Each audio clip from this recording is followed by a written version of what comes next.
کھانا خاموشی سے کھایا۔ مجھے لگا میری بیوی میری خاموشی کی وجہ پوچھے گی، مگر وہ اپنا کھانا کھاتی رہی۔ کھانے کے بعد میں نے بیوی سے کہا کہ جاؤ وہ خربوزہ لے آؤ۔ کہنے لگی وہ تو میں نے دوپہر میں ہی کھا لیا تھا۔ میں نے بھی اس بات پر کوئی خاص توجہ نہیں دی۔ بھوک لگی ہوگی، کھا لیا ہوگا، مگر دل نے ایک وہم سا ڈالنا شروع کر دیا کہ وہ ہمیشہ پھل میرے ہاتھ سے کھاتی تھی۔ پھر ہماری شادی کو 2 سال ہو گئے تھے، اولاد بھی ابھی نہیں ہوئی تھی، اس لیے جب میں گھر آتا میری بیوی ساری توجہ مجھے ہی دیتی۔ میرے گھر والے گاؤں رہتے تھے، میں اکیلا ہی رہتا تھا۔ بیوی شہر سے تھی، لیکن جتنے پیسے طبقے کی 2 بہنیں اس کی اور بھی تھیں، لیکن وہ بھی دوسرے شہروں میں بیاہی گئی تھیں۔ ایک ماں تھی جو کبھی کبھی آ جاتی۔ میری بیوی بھی میکے کا چکر کم ہی لگاتی تھی۔ میری تشویش اس وقت زیادہ بڑھنے لگی جب سبزی والا روز مجھے ایک خربوزہ تھما کر کہتا کہ یہ میٹھا ہے، اب گھر لے جاؤ۔ میں وہ گھر لے آتا۔ گھر پر میری بیوی سب سے زیادہ اس خربوزے کی منتظر ہوتی۔ وہ میرے ہاتھ تھی۔ اب وہ روز یہی کہتی کہ وہ خربوزہ کھا چکی ہے۔ ایک بار میں نے اس کے لیے مختلف پھل لے کر آیا۔ وہ سب پھل اس نے رات کے کھانے کے بعد میرے سامنے رکھ دیے۔ ہم نے وہ مل کر کھائے۔ سوائے اس خربوزے کے میں نہ جانے کیوں بے چین سا ہونے لگا تھا۔ رات کی نیند میری اڑنے لگی تھی۔ آخر ایسی کیا بات ہو سکتی تھی؟ مگر پھر عقل مجھے دھوکہ دینے لگتی کہ ایسا بھی کچھ خاص نہیں ہے۔ تم خواہ ہی شک کرتے ہو۔ لیکن جب آج میں ڈیوٹی سے واپس آیا تو اسی سبزی فروش کو اپنے گھر کے باہر کھڑا دیکھ کر میں اندر سے ہل گیا تھا۔ بھلا اس کا میرے گھر پر کیا کام؟ میری بیوی دروازے کا پٹ کھولے اس سے سبزی اور خربوزہ پکڑ رہی تھی۔ نہ جانے کیوں دونوں مسکرا کر کیا باتیں کر رہے تھے۔ میں قریب پہنچا تو دونوں ہی حیرت سے مجھے دیکھنے لگے۔ میری بیوی تو اندر چلی گئی، لیکن سبزی فروش مجھ سے سلام کرنے لگا۔ میں نے روکھا سا جواب دیا۔ ناگواتی اپنے گھر آنے اس نے مجھ سے کہا کہ میں فری ہوم ڈیلیوری بھی دیتا ہوں، اس لیے سبزی دینے آ گیا تھا۔ وہ یہ کہہ کر چلا گیا۔ نہ جانے کیوں وہ مجھے برا سا لگنے لگا۔ ایک بار میں سبزی لینے گیا تو میں نے وہ خربوزہ لینے سے انکار کر دیا۔ اس سبزی والے نے مجھے بار بار اس خربوزے کو لے جانے پر اصرار کیا۔ مجھے مروتاً وہ لینا پڑا، لیکن دل نہیں چاہ رہا تھا کہ گھر لے کر جاؤں، اس لیے میں نے وہ خربوزہ راہ میں چلتے فقیر کو دے دیا۔ جب میں گھر خالی سبزی لے کر آیا تو میری بیوی مجھے غصے سے دیکھنے لگی، مجھ سے پوچھنے لگی خربوزہ کہاں ہے؟ میں نے کہا اس بار اس نے سبزی والے نے نہیں دیا، اور تمہیں کیا مفت کے خربوزے کھانے کی عادت پڑ گئی؟ میں دوسرے پھل بھی روز لاتا ہوں، وہ کھا لیا کرو۔ میری بیوی مجھے بے یقینی سے دیکھ رہی تھی، جیسے اسے اس بات کا یقین ہو کہ خربوزہ ضرور لائے گا۔ رات کو میں محلے داروں کے ساتھ عشاء پڑھ کر واپس آ رہا تھا جب باتوں ہی باتوں میں ایک بڑے میاں نے مجھ سے ذکر کیا کہ وہ گھر پر اکیلے ہوتے ہیں، بچے سب باہر کے ملک جا بسے ہیں، مجھ سے سبزی لینے نہیں جایا جاتا۔ میں نے کہا جو نیا سبزی فروش ہے وہ تو گھر تک سبزی دے جاتا ہے، مگر میری بات پر انہوں نے مجھے کنکھیوں سے دیکھا اور کہنے لگے میاں یہ مہربانی تو وہ صرف تمہارے گھر پر ہی خاص کرتا ہے، ہمیں تو اس نے ٹکا سا جواب دے دیا تھا کہ گھر سبزی دینے کی ذمہ داری نہیں اٹھا سکتا۔ نہ جانے ان کی نظروں میں ایسا کیا تھا کہ میں نظریں چرا گیا۔ یہ سب باتیں میری برداشت سے باہر ہونے لگی تھیں۔ اگلے روز جب گھر میں پہنچا میری بیوی غصے میں بفری بیٹھی تھی۔ سامنے صحن میں سبز خربوزہ موجود تھا۔ میرا اندازہ لگانے میں دیر نہیں لگی کہ یہ سبزی ضرور وہ سبزی فروش ہی میری بیوی کو دے کر گیا ہے۔ غصہ تو مجھے یہ سب دیکھ کر آنے لگا تھا، اس پر میری بیوی کا مجھ سے آگ بگولا ہونا میرے غصے کو بڑھا گیا۔ وہ کہنے لگی تم نے مجھ سے جھوٹ کیوں بولا؟ سبزی فروش نے خربوزہ دیا ہی نہیں تھا، اس نے کل تو خربوزہ دیا تھا مگر تم گھر لے کر نہیں آئے، کیوں؟ میں نے اس کی غصے سے دہکتی سرخ آنکھوں میں غصے سے دیکھتے ہوئے کہا ہاں نہیں لایا میں گھر، لیکن تمہیں اتنا غصہ کس بات پر ہے؟ اور وہ سبزی والا کس بات پر یہ مہربانی ہم پر کر رہا ہے؟ مفت کے خربوزے دیتا ہے، گھر تک سبزی پہنچاتا ہے، مجھے سبزی بھی سستی دیتا ہے، آخر وجہ کیا ہے؟ یہ سن کر میری بیوی کا ایک رنگ آیا ایک گزر گیا۔ کہنے لگی اچھے دل کا مالک ہے، نیک سیرت اور ہمدرد ہے، تم اس کے خلوص پر شک کر رہے ہو، ٹھیک ہے مت لانا تم اس کے پاس سے کوئی چیز، لیکن یوں شک بھری باتیں مجھ سے مت کرو۔ میری بیوی کی بات سن کر مجھے اب کچھ یقین سا ہو چلا تھا کہ دال میں ضرور کچھ کالا ہے۔ اگلے 2-3 روز تک میں نے اس سبزی فروش کی بجائے اس کے سامنے دکاندار سے سبزی خریدی۔ وہ مجھے تعجب بھری نگاہوں سے دیکھ رہا تھا۔ گھر آیا تو بیوی کا مزاج برہم برہم سا تھا، چپ چپ سی تھی۔ میں اس کے لیے خربوزہ دوسرے پھل بھی لے کر آیا، مگر اس نے نہ کھانا ٹھیک سے کھایا نہ ہی میرے ساتھ پھل کھائے، بس مجھے کاٹ کر دیے اندر چلی گئی۔ میرے دل میں شک کا بیج تیزی سے پروان چڑھنے لگا۔ مسئلہ خربوزے کا نہیں تھا، مسئلہ اس سبزی فروش کا تھا۔ میرے اندر کی انا مجھ سے کہتی تھی کہ ضرور تمہاری بیوی کا اس سے کچھ چکر چل رہا ہے۔ تمام باتیں میرے ذہن میں جب یکے بعد دیگرے گھومنے لگیں تو میں غصے سے بے قابو ہونے لگا۔ کبھی جی چاہتا بیوی کو میں کے چھوڑاؤں، کبھی دل چاہتا اس سبزی فروش کی بیچ چوراہے میں اچھی دھلائی کر دوں، لیکن میرے پاس کوئی ٹھوس ثبوت بھی نہیں تھا جس بات کو بنیاد بنا کر میں ان پر الزام لگاتا۔ میں اس بار دوبارہ سے اسی سبزی فروش کے پاس گیا۔ مجھے اپنی دکان میں دیکھ کر وہ مسکرانے لگا۔ سبزی پھر مجھے سستی دی، ساتھ میں خربوزہ بھی دیا۔ میں نے بنا کسی حجت کے وہ سب رکھ لیا، لیکن گھر جا کر خربوزہ بیوی کے ہاتھ میں دینے کی بجائے زمین پر پھینک دیا۔ خربوزہ 2 ٹکڑوں میں تقسیم ہو گیا اور جو کچھ اس کے اندر تھا وہ دیکھ کر میرے ہوش و حواس اڑ گئے تھے۔ میں جیل میں بیٹھا گزرے ہوئے وقت کو کوس رہا تھا، ثابت ہو چکا تھا۔ خربوزے کا راز کھلتے ہی میرا رنگ فکسا ہو گیا۔ خربوزے کے اندر ایک چھوٹا سا کیمرہ نکل کر گرا۔ میں نے حیرت سے بیوی کی جانب دیکھا، وہ گھبرائی ہوئی تھی۔ وہ کیمرہ اتنا چھوٹا سا تھا کہ کہیں بھی لگ سکتا تھا۔ خربوزے کے اندر اسے ڈالنے کے لیے ایک چھوٹے سے سوراخ ہی کی ضرورت تھی۔ وہ کیمرہ ایک مومی لفافے میں پیک تھا۔ میں نے زمین سے وہ اٹھا لیا۔ میری بیوی بری طرح سے بدحواس تھی۔ میں نے کیمرہ بڑے غور سے دیکھا، پھر نافہم نظروں سے بیوی کو دیکھا، کیونکہ وہ میرے ہر عمل سے بے خبر تھی۔ اس کی بدحواسی اس بات کی گواہی تھی کہ وہ کچھ جانتی ہے۔ میرا ذہن اب بھی الجھا ہوا تھا۔ ایک سبزی فروش میری بیوی سے یہ کام لے رہا تھا۔ میری بیوی کا بھلا اس بات سے کیا تعلق تھا؟ میں نے نافہم انداز سے اسے دیکھا۔ وہ مزید گھبرا گئی۔ میں نے اسے کہا، یہ سب کیا ہے؟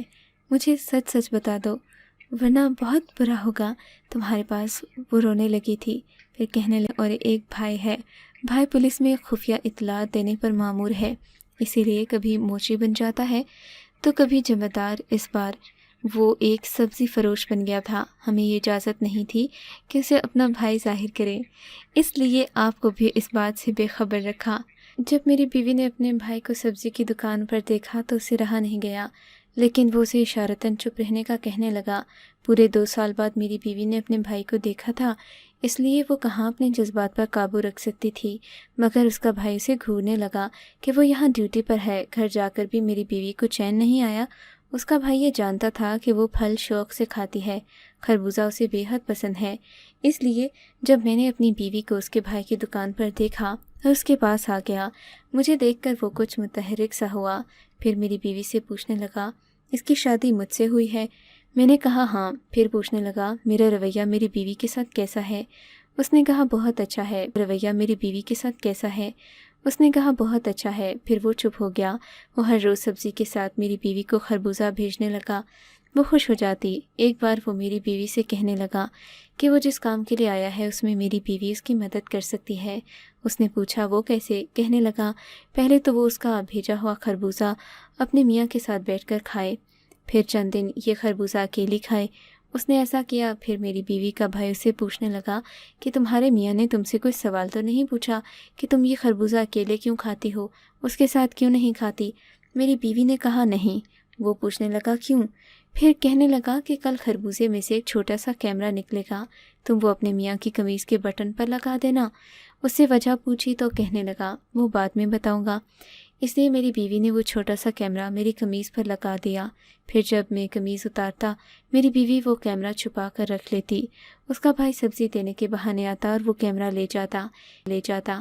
میری بیوی نے اس بات کی وجہ پوچھی لیکن وہ یہی کہتا کہ وقت آنے پر بتاؤں گا، اور جب میری اپنی بیوی سے بحث ہوتی تو یہ بات اس نے اپنے بھائی کو بتا دی۔ وہ میری بیوی سے کہنے لگا تم فکر مت کرو، تمہارا میاں غلط کام میں ملوث ہے، ہمیں اس کی تصویر دکھائی دی، میں یہاں اس کی تفتیش کرنے آیا ہوں، مگر اسے تمہارے ساتھ دیکھ کر مجھے بہت برا لگا۔ میری بیوی یہ سن کر پریشان ہو گئی، کہنے لگی وہ تو صرف ایک گھر کی چوکیداری کرتا ہے۔ لیکن وہ کہنے لگا کہ ہمیں پکی خبر ملی ہے۔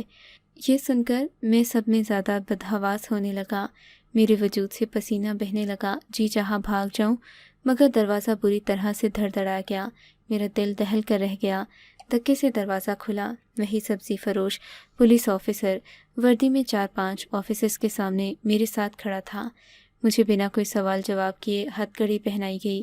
میری بیوی رونے لگی، اپنے بھائی سے کہنے لگی کہ میرا میاں بے قصور ہے، اسے مت لیند کر دیا گیا۔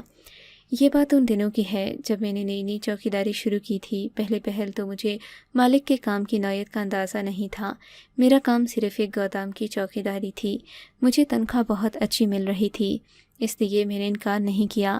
لیکن ظاہر ہے جب اس گودام میں مال رکھا جانے لگا اور سیٹھ کا وہاں عین وقت پر موجود ہونا، بار بار موبائل پر کسی سے باتیں کرنا کہ مال کہاں تک پہنچا، پولیس کی نظروں میں تو نہیں آیا۔ اس قسم کی باتیں سن کر پہلے تو مجھے کچھ خوف سا محسوس ہونے لگا، پھر مالک اس وقت تک پریشانی سے گودام کے باہر بنے لان کے گرد چکر ہی کاٹتا رہا، اپنے پسینے پوچھتے رہا۔ وہ گودام گھر کے نیچے تہہ خانے میں بنا ہوا تھا اور پھر خالی گھر تھا، بیاباں علاقہ، اور مجھے صبح سے شام تک کسی گودام کی نگرانی کرنا ہوتی۔ جس دن سیٹھ کا مال آتا اس دن مجھے رات بھر وہیں رکنا پڑتا۔ مجھے یہ بات سمجھ آ گئی تھی کہ سیٹھ ضرور کچھ غلط کام کر رہا ہے جو کہ غیر قانونی قسم کا ہے۔ پہلے تو میں نے سوچا نوکری چھوڑ دوں، لیکن ایسے کاموں میں آخرکار مدعا ہم غریبوں کو ہی پڑتا ہے۔ لیکن اس وقت تک میری نئی شادی ہو گئی، گھر کا خرچہ بھی بڑھ گیا۔ میں نے سوچا لوگ کہاں پکڑے جاتے ہیں، ان کے ہاتھ لمبے ہوتے ہیں، قانون یہ لوگ جیب میں رکھ کر گھومتے ہیں، کچھ نہیں ہوتا۔ جتنی تنخواہ مجھے یہاں مل رہی ہے، کہیں اور اگر چوکیداری کروں گا تو اس سے آدھی بھی نہیں ملے گی اور ڈیوٹی بھی ڈبل ہو جائے گی۔ اس دن مجھے الگ سے پیسے بھی ملتے۔ پھر ایک بار میرے سیٹھ نے بلا کر کہا، اگر تم ہمارا ساتھ دو تو ہم تمہیں بھی مالا مال کر دیں گے۔ میں ساری زندگی قسم پرسی میں گزار چکا تھا، اس لیے یہ سن کر خوش ہو گیا۔ کہنے لگے، جب یہاں سے مال لے جایا جائے گا تم بھی ٹرک میں بیٹھ جایا کرو گے۔ میں اس بات کے لیے تیار ہو گیا۔ جس دن گودام سے وہ غیر قانونی مال جاتا، میرا سیٹھ مجھے اچھے کپڑے پہنا کر بھیجتا۔ ان کپڑوں میں نوکر کم اور مالک زیادہ لگتا۔ مجھے نہیں معلوم تھا کہ وہ مجھے لباس کیوں پہنے ٹرک کے ہمراہ جاتا۔ مجھے اس دن 4000 روپے دیے جاتے، میں خوش ہو جاتا، پر جیل کی سلاخوں کے پیچھے پہنچ کر ہر راز مجھ پر فاش ہو چکا تھا۔ پولیس کی نظر میں گنہگار تھا، میرا سیٹ بچ چکا تھا۔ میری لالچ تھی یا مجبوری، لیکن میں بری طرح سے پھنس چکا تھا۔ مجھے نہیں پتا تھا میں کسی سازش کا حصہ بن جاؤں گا۔ میں جیل میں بیٹھا رونے لگا، مجھے اپنی موت سامنے دکھائی دے رہی تھی۔ سارا مدعا مجھ پر تھا۔ چند دن میرے اسی اذیت میں گزرے۔ چند دن بعد میرے پاس میری بیوی کا بھائی آیا، کہنے لگا، اگر تم سچ بتا دو تو میں تمہیں بچا سکتا ہوں۔ میں نے اسے ساری بات بتا دی۔ وہ چپ چاپ میری بات سنتا رہا، پھر کہنے لگا، تمہارے بغیر میری بہن کا رو کر برا حال ہے۔ میں اسی کوشش میں ہوں کہ تم بچ جاؤ، لیکن اس وقت سارے ثبوت تمہارے خلاف ہیں۔ میں نا امید سا ہو گیا۔